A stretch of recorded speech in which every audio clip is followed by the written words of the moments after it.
Welcome to Guide Guru. We hope this video helps. You'll begin by ensuring access and a working copy.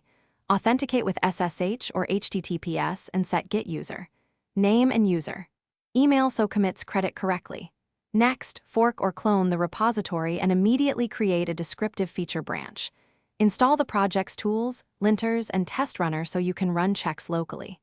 Once done, add a small change, git add and git commit with a meaningful message, and push your branch to the remote to make your work visible to collaborators. You'll now focus on integration and peer feedback. Regularly rebase or merge main into your branch to minimize conflicts and keep history tidy. Make sure to resolve merge conflicts locally. Run the project's tests and linters and fix failing checks before pushing updates. When ready, push and open a pull request with a concise summary, list of changes, and testing notes. Request specific reviewers.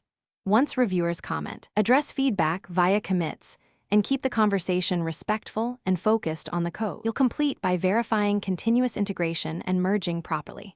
Confirm all CI checks pass and required approvals are in place, then merge using the repository's chosen method, squash for clean history or merge commit if preferred.